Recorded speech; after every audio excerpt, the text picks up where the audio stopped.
ऐसा मत कहो पौत्र। यदि मेरे होते हुए मेरे लाडले पौत्र को दुख हुआ तो ये मैं सहन नहीं कर सकती। मैं अपने पुत्र प्रहलाद को तुम्हारे पक्ष में निर्णय देने के लिए विवश कर दूंगी। समझ लो, दीपावली तुम्हारी हो गई। ये आप कैसे कह सकती हैं दादीश्री? मैंने उसे पिता प्रेम के लिए तड़पते देखा है। मैंने उसे अपने पिता से प्रेम की भिक्षा मांगते हुए देखा है। भला ऐसा व्यक्ति अपने पुत्र को अपने प्यार से वंचित कैसे रख सकता है? आपका तर्क मेरी समझ में आता है दादीश्री, किंतु पता नहीं क्यों मुझे विश्वास नहीं होता कि ऐसा ही होगा। ऐसा ही होगा पुत्र, विश्वास करो। माताश्री, जब राजमाता ने कहा है कि निर्णय तुम्हारे पक्ष में होगा, तो निर्णय तुम्हारे ही पक्ष में होगा पुत्र। मैंने जब सारी कहानी सुनी थी तो मुझे बहुत चिंता हो गई थी, परंतु अब राजमाता की बात सुनकर मेरी वो चिंता दूर हो गई। महाराज राजमाता से बहुत प्रेम करते हैं, वे उनकी बात कदापि नहीं टाल सकते। मैंने महाराज के रोम रोम से प्रसन्नता झलकते हुए देखी थी जब तुम युवराज बने थे पुत्र। और जब राजमाता ने तुम्हारा पक्ष ले लिया है तो महाराज को तुम्हारा पक्ष लेना ही होगा पुत्र। आपकी ये बात सुनकर माताश्री मैं संतुष्ट हो गया और दादीश्री से बात करके मेरे मन का बोझ हल्का हो गया। प्रणाम दादीश्री। आयुष्मान भव पौत्र। प्रणाम माताश्री। सुखी रहो मेरे लाल।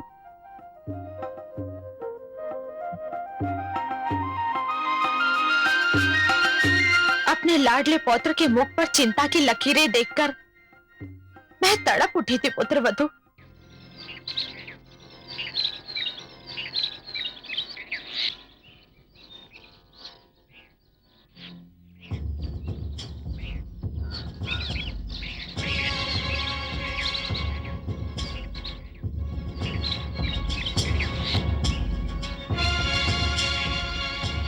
पिताश्री, ये भी लीजिए ना।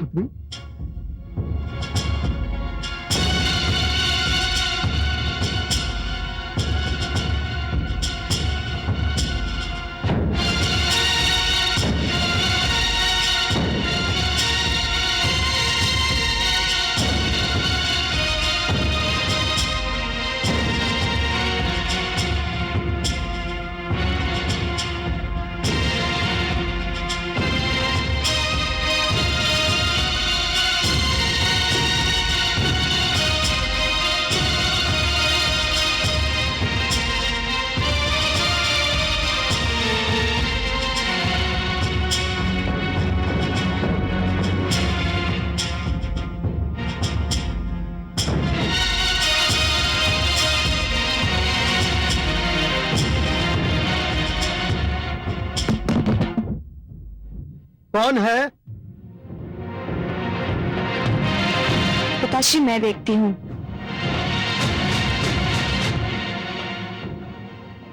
कौन है? कौन है? कौन था पुत्री? पता नहीं पिताश्री।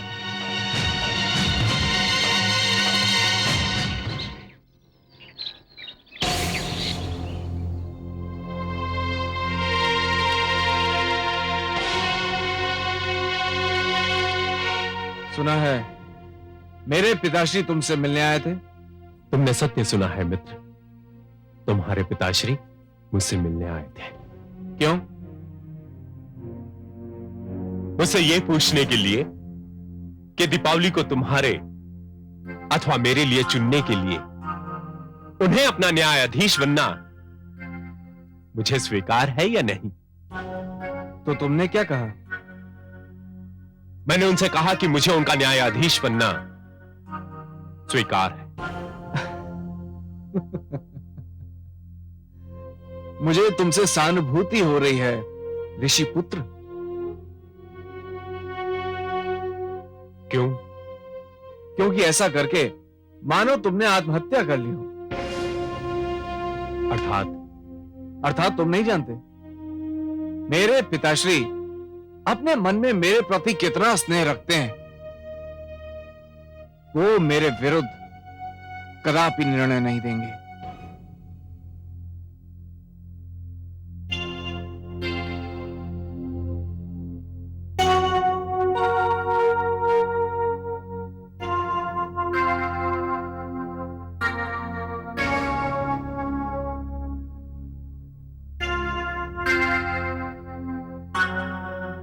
पुत्र,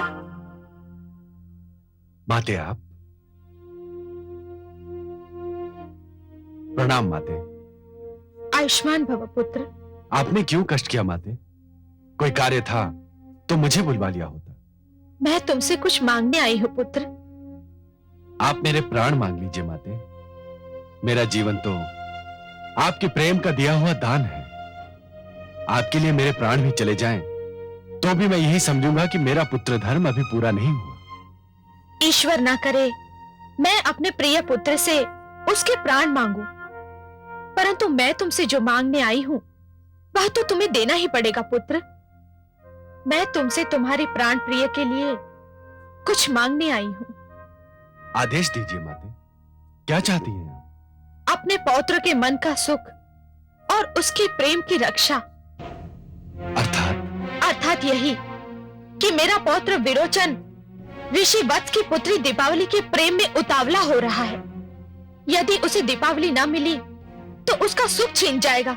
और सुधनवा, वो भी तो किसी का पुत्र है ना माते?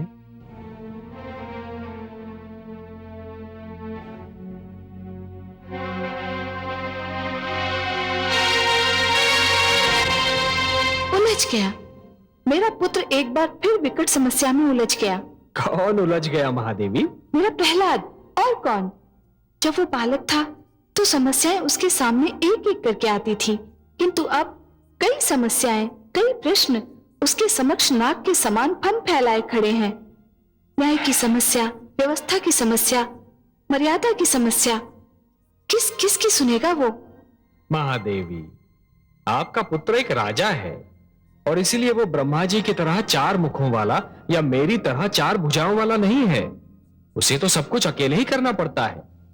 मुझे तो लगता है कि आपका पुत्र प्रहलाद इस समस्या को भी सरलता से सुलझा लेगा। नहीं कमल नयन, लगता है उसके प्रति आपका स्नेह कुछ कम हो गया है।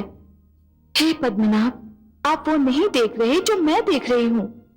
कन्या दीपावली, उसके पिता और तो और अंगड़ा पुत्र सुधनवा ने भी उसके समक्ष श्रेष्ठता का चुनाव करने की चुनौती रखती है, किंतु योग्यता का आधार क्या होगा? विरोचन पुत्र प्रहलाद को अत्यंत प्रिय है। राजमाता कयाधु का भी वो लाडला है। एक ओर स्नेह संबंधों की बेड़ियां तो दूसरी ओर न्याय की मांग। महादेवी, यदि आप पुत्र प्रहलाद की कोई सहायता करना चाहती हैं तो मैं आपको नहीं रोकूंगा। यही तो समस्या है कमल नयन। श्रेष्ठता के चुनाव में एक ओर राजमहल का वैभव है तो दूसरी ओर आश्रम की पावनता। एक ओर बल है तो दूसरी ओर साधना। एक ओर समस्त सुविधाएं हैं तो दूसरी ओर अपार शांति। एक ओर अधिकार ही अधिकार है तो दूसरी ओर समर्पण ही समर्पण।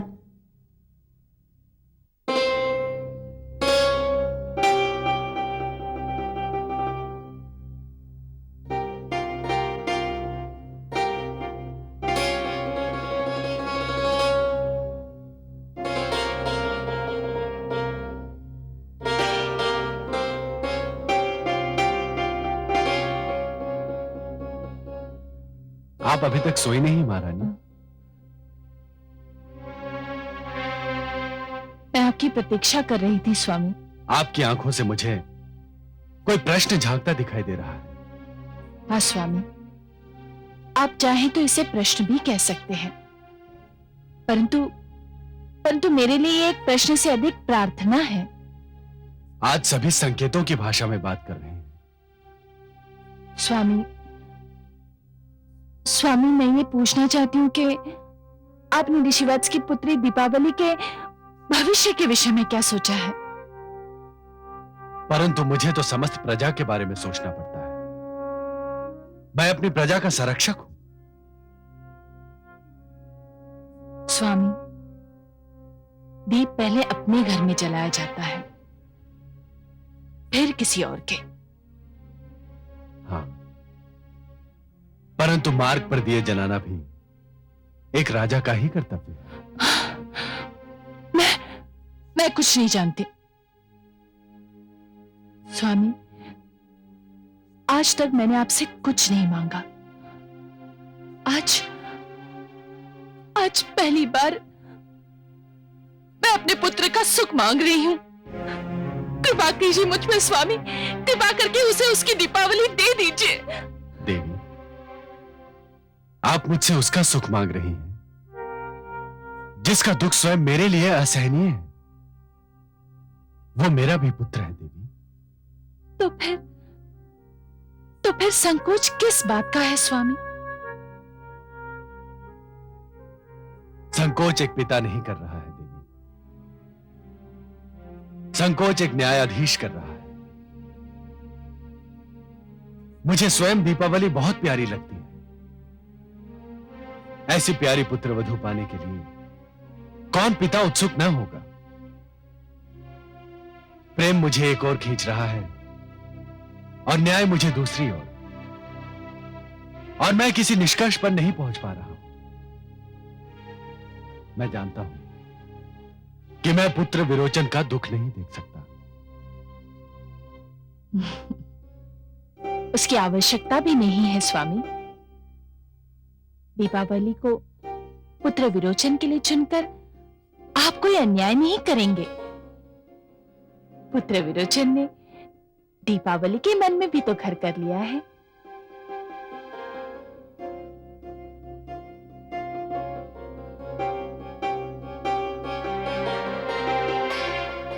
मुझे सोचने दीजिए देवी, मुझे इस उलझन से निकलने का मार्ग ढूंढ लेने दीजिए। अवश्य सोचिए स्वामी, परंतु मैं जानती हूं अपने पिता के प्रेम को तरसा हुआ व्यक्ति अपने पुत्र को कभी नहीं तरसा सकता।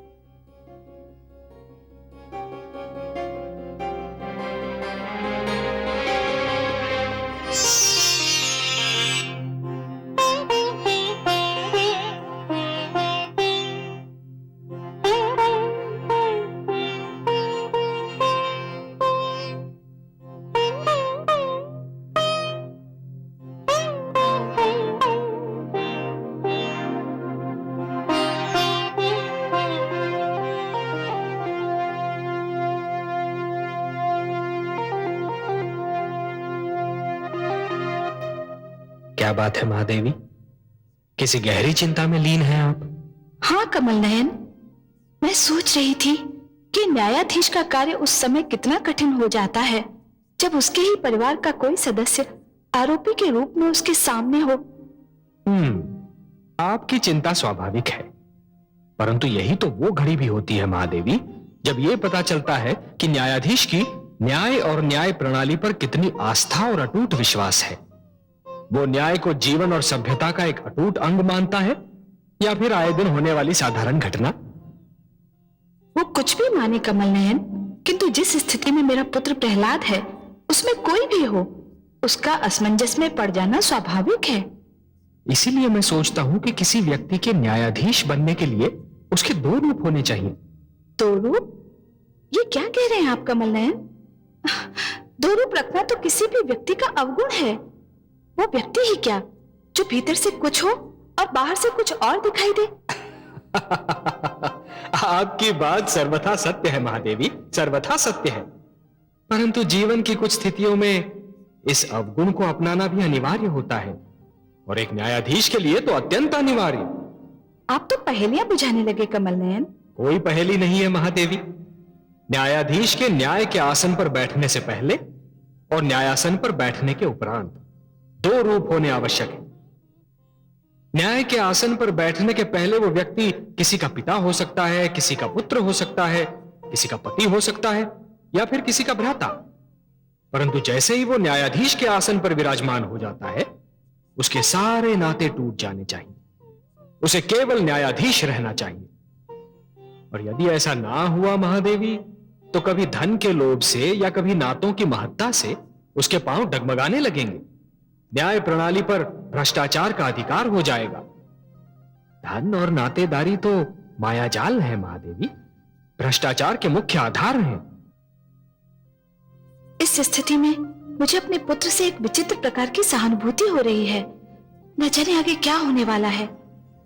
महादेवी, जिस प्रकार जुगनू के अस्तित्व का आभास तभी होता है जब चहुओर अंधकार छाया रहता है, उसी प्रकार किसी भी व्यक्ति के चरित्र का प्रकाश तभी दिखाई देने लगता है जब वो परीक्षा की घड़ियों में घिरा रहता है। अब देखना यह है कि वो इस परीक्षा के लिए कितना तैयार है।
युवराज विरोचन पधार रहे हैं।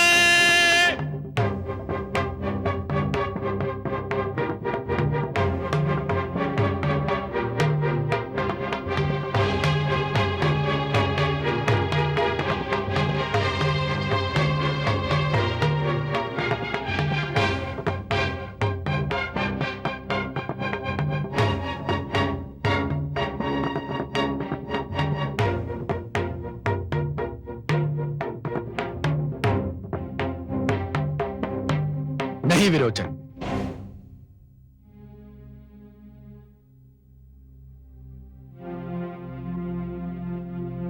अभी आप इस आसन पर नहीं बैठेंगे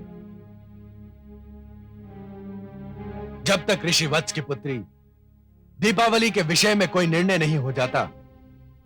तब तक आप केवल एक पक्ष की श्रेणी रखते हैं, युवराज की नहीं। मुझे आपत्ति है महाराज। मुझे भय है कि आप परंपराओं की अवहेलना कर रहे हैं। परंपरा अनुसार विरोचन का युवराज के रूप में अभिषेक किया जा चुका है, किंतु मैं उस परंपरा को तोड़ चुका हूं। आपकी उपस्थिति में मैं ये कह चुका हूं कि निर्णय हो जाने तक युवराज के समस्त अधिकारों को स्थगित किया जाता है, क्योंकि वो इस अभियोग का एक पक्ष है और यही न्याय की मांग भी है। महाराज, न्याय की मांग यह भी है कि जब तक आरोपी पर लगाया गया आरोप सिद्ध नहीं हो जाता है, तब तक उसे निर्दोष और निरपराध समझा जाए। शास्त्रों के अनुसार भी जब तक यह सिद्ध नहीं हो जाता कि युवराज ने वास्तव में कोई अनुचित कार्य अथवा अपराध किया है, तब तक उन्हें युवराज के आसन पर बैठने से रोका नहीं जा सकता। मैं गुरु शुक्राचार्य से सहमत हूं महाराज। शास्त्र भी यही कहते हैं। शास्त्र कुछ भी कहते हो, परंपराएं कुछ भी बोलती हैं। यदि मेरे पिताश्री ने कह दिया कि निर्णय होने तक मैं केवल एक पक्ष हूं, तो मैं केवल एक पक्ष ही हूं। यदि मेरे पिताश्री कहते हैं कि मैं इस आसन पर नहीं बैठ सकता हूं, तो मैं इस आसन पर नहीं बैठूंगा, ये केवल मेरे पिताश्री ही नहीं, मेरे सम्राट भी हैं।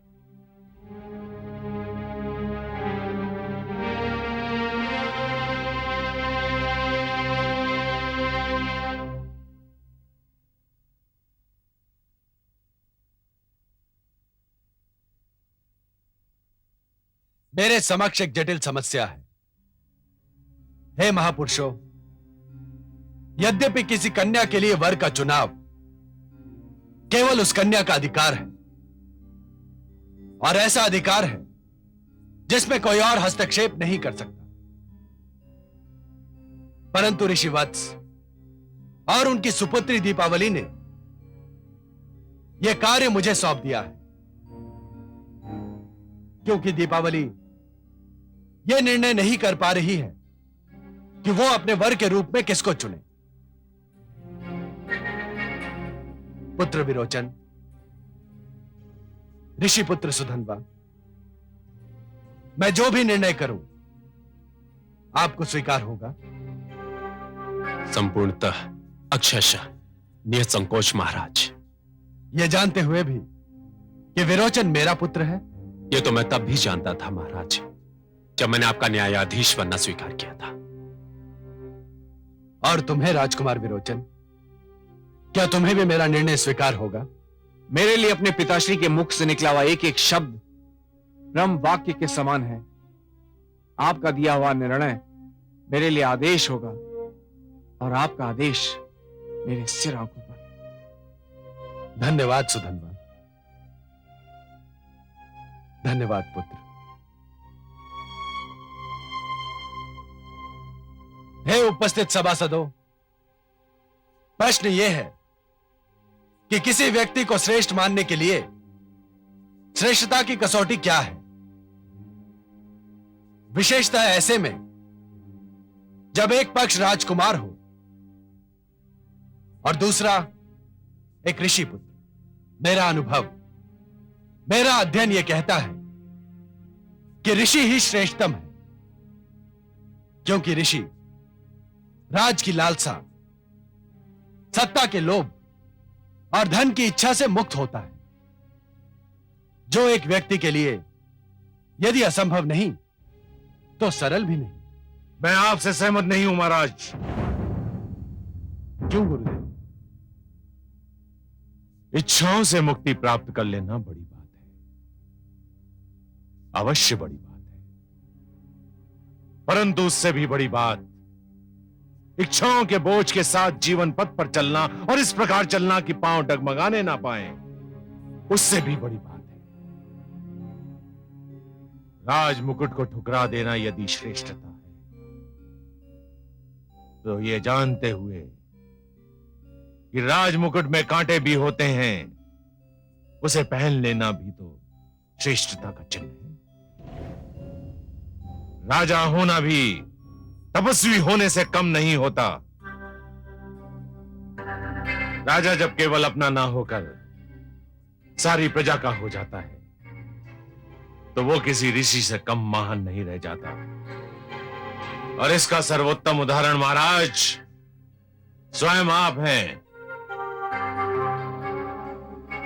सारा संसार जानता है कि आपने प्रजा के लिए अपने आप को त्याग दिया, और मैंने युवराज विरोचन को यही शिक्षा दी है। यदि श्रेष्ठता की कसौटी यही है, तो मेरा शिष्य इस कसौटी पर खरा उतरता है। मैंने आपका तर्क मान लिया कुलगुरु, परंतु यह ना भूलिए कि विरोचन दीपावली को उसकी कुटिया से ले आया था। मुझे इस पर भी आपत्ति है महाराज। क्यों? क्या यह सत्य नहीं है? किंतु अधूरा सत्य है। पूरा सत्य यह है कि युवराज विरोचन पुत्री दीपावली को ले नहीं आए थे, पुत्री दीपावली उनके साथ आ गई थी, और युवराज ने बल का प्रयोग नहीं किया था। बल का प्रयोग केवल शारीरिक रूप में नहीं होता गुरुदेव, मानसिक रूप में भी होता है। विरोचन का युवराज होना, दीपावली का यह जान लेना कि विरोचन युवराज है, पर्याप्त था कि वो उसका कहा मान ले। यह एक ऐसे बल, एक ऐसी शक्ति का प्रयोग है गुरुदेव, जो दिखाई नहीं देती। यही कारण था कि जब विरोचन ने दीपावली को अपने साथ चलने के लिए कहा, तो वो सिर झुकाकर चल पड़ी। यदि ऐसी प्रवृत्ति को प्रोत्साहन दिया गया, तो आने वाले युगों में राज परिवार के सदस्य इसे उदाहरण बना लेंगे और ऐसी घटनाओं का दुष्चक्र चल पड़ेगा, जिसके कारण बहू और बेटियां स्वयं को असुरक्षित समझने लगेंगी। विरोचन ने यह कार्य करके अपनी महत्ता को घटा दिया है। ठहरिए महाराज। युवराज विरोचन ने पुत्री दीपावली से साथ चलने को कहा और वो उनके साथ आ गई। इसका क्या प्रमाण है? यदि ऋषि पुत्र सुधन्वा भी उनसे साथ चलने को कहते, तो वो उनके साथ ना जाती। परंतु सुधन्वा ने ऐसा कुछ भी नहीं कहा, इसलिए युवराज की महत्ता घटने का प्रश्न ही नहीं उठता। चलिए कुलगुरु, मैंने आपका यह तर्क भी मान लिया। फिर भी एक ऐसी बात दिखाई देती है जो विरोचन को साधारण और सुधन्वा को श्रेष्ठ सिद्ध करती है।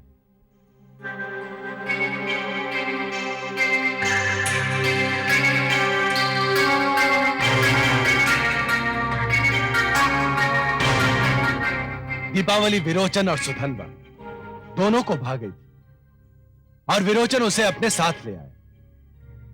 कोई साधारण व्यक्ति भी ऐसा ही करता कि जो उसके मन को भा जाए उसे अपने साथ ले जाए। मुझे फिर भी आपत्ति है महाराज। दीपावली स्वेच्छा से युवराज के संग आई थी। तब तो सुधन्वा के श्रेष्ठ होने का एक और प्रमाण मिल गया। आप क्या कहना चाहते हैं? आपके कहने के अनुसार यदि दीपावली स्वेच्छा से विरोचन के साथ चली आई थी, तो कोई साधारण व्यक्ति होता तो उसके चरित्र पर संदेह भी कर सकता था। किसी कन्या के चरित्र पर संदेह करना, उस पर लांछन लगा देना, उस पर किसी प्रकार का आरोप लगा देना, उसका भविष्य और जीवन नष्ट करने के लिए पर्याप्त है। साधारण व्यक्ति ऐसा कर सकता था। परंतु जब मैं सुधन्वा से मिला, तो इस घटना के कारण मैंने उसके माथे पर एक बल भी नहीं देखा। उसके नेत्रों में देवी दीपावली के चरित्र पर संदेह की एक हल्की सी झलक भी नहीं दिखाई देती। नारी के चरित्र पर यह अटल विश्वास, उसकी स्वतंत्रता का यह आदर, उसके अधिकारों के प्रति यह सम्मान ऋषि पुत्र सुधन्वा को युवराज विरोचन से श्रेष्ठतम सिद्ध करता है। इन सब बातों को समक्ष रखते हुए मैं ये निर्णय देता हूं कि ऋषि पुत्री दीपावली का जीवन संगी बनने का वास्तविक अधिकारी युवराज विरोचन नहीं, ऋषि पुत्र सुधन्वा है।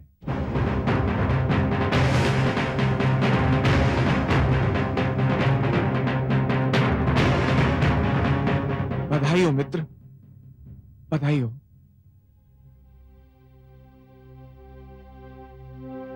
हे न्यायप्रिय महाराज, अब मुझे विश्वास हो गया कि मैंने अपने युवराज होने के अधिकारों का अनुचित लाभ उठाया। इसीलिए मैं अपनी इच्छा से युवराज पद त्यागने की घोषणा करता हूं।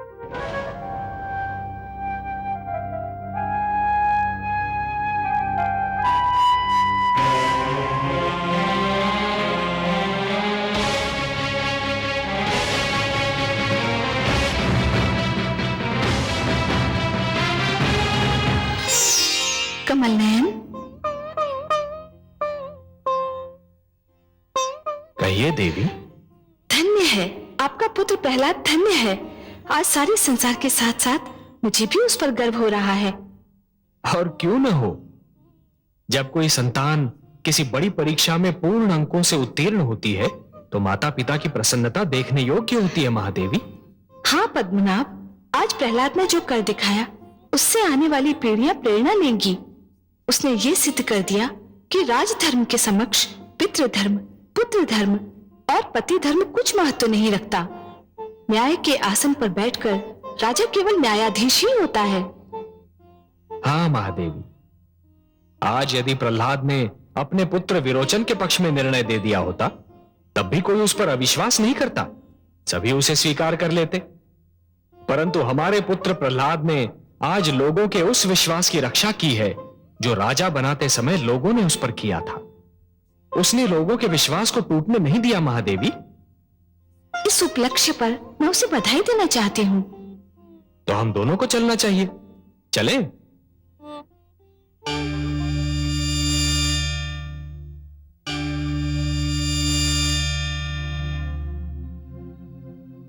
पुत्र, प्रभु,